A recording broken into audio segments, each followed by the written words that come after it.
कई पार्लियामेंट की सीट पर इंशाअल्लाह ताला हम सोच और विचार कर रहे हैं, क्योंकि हम जान चुके हैं कि तुम बीजेपी को नहीं रोक सकते।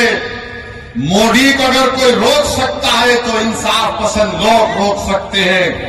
ये मिलावटी, ये मिले हुए लोग नहीं रोक पाएंगे। ये कभी भी किसी भी कीमत पर आपका सौदा कर जाएंगे। तो हम आपसे अपील कर रहे हैं कि अपने मुत्तहिद रहिए, मजलिस को मजबूत रखिए, क्योंकि मगरिब का वक्त भी होने जा रहा है।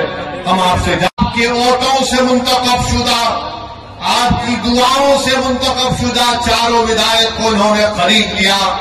अब बताइए कौन जिम्मेदार है अगर आज बिहार में बीजेपी की सरकार है? तेजस्वी से पूछेंगे तो तेजस्वी बोलेंगे चाचा हमको छोड़कर चले गए। नीतीश कुमार से पूछेंगे तो अल्फाज चाप चाप कर बोलेंगे हम मर भी गए तो नहीं जाएंगे, अब कह रहे हैं कि हम यहीं रहेंगे। यानी नीतीश कुमार, अगर गिरगुट और नीतीश कुमार को सामने रखा जाए तो गिरगुट कहेगा कि मुझे इससे शर्म आती है। इतना रंग बदलते हैं नीतीश कुमार, सुबह में जो बोलेंगे शाम तक चाचा पलट जाएंगे। अरे जब तुम सत्ता में तेजस्वी चाचा के साथ आ गए तो बड़ा हाथ पकड़कर चल रहे थे, गले मिल मिल कर बोल रहे थे कि हम ये कर देंगे, बताओ फिर क्या हुआ? क्या सीमांचल की जनता से इंसाफ हुआ?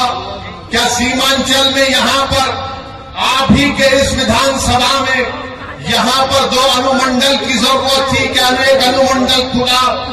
10वीं जमात के इम्तिहानात चल रहे, हमारे बच्चों को तकलीफ होती है, यहाँ की जनता को तकलीफ होती है, मगर सिर्फ खेल सत्ता का है और सिर्फ कोशिश यही होगी कि कहीं से भी किधर से भी सीमांचल की जनता से इंसाफ न हो। मैं पहले भी आपसे कहा हूं और आज फिर कह रहा हूं मेरे भाई, जब तक अल्लाह असदुद्दीन ओवैसी को जिंदा रखेगा मैं सीमांचल की लड़ाई लड़ता था, लड़ रहा हूं और इंशाअल्लाह ताला लड़ता रहेगा।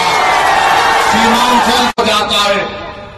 तेजस्वी यादव को जरा सोचना चाहिए था कि जब तुमको मजलिस की जरूरत पड़ी तो अख्तर अली मान को बुलाया, बोला कि अख्तर भाई हमारा साथ दे दो।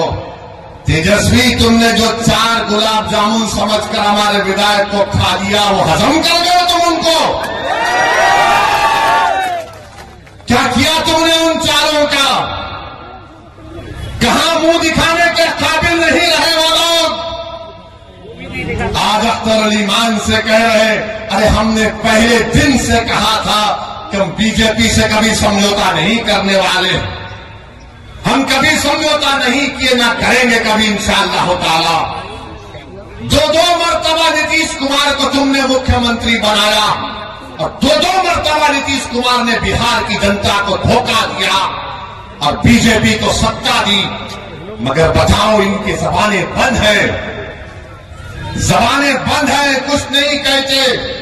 मगर मेरे अजीज दोस्तों और बुजुर्गों, हम आपसे सिर्फ यही अपील करने आए हैं कि आने वाले लोकसभा के चुनाव में नरेंद्र मोदी के 370 का वो दावा कर रहे हैं, उसको रोकने के लिए, सेकुलरिज्म को हकीकी कामयाबी दिलाने के लिए, सीमांचल में इंसाफ की लड़ाई लड़ने के लिए, बिहार के गरीब और मजलूमों के ताकतवर आवाज को पार्लियामेंट में पहुंचाने के लिए, वतन अजीज के गरीब और मजलूम अकलियतों की आवाज को बिहार से पार्लियामेंट तक भिजाने के लिए हम आपसे ये अपील करने आए हैं, गुजारिश करने आए हैं कि आप अब की बार मजलिस को वोट दीजिए।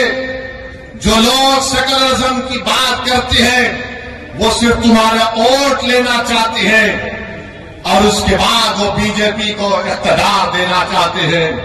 तो हम आपसे अपील कर रहे हैं कि आने वाले लोकसभा के चुनाव में आप मुत्तहिदा तौर पर अपने वोट का इस्तेमाल करते हुए अपनी आवाज को लोकसभा तक भिजाइए ताकि आपके इत्तेहाद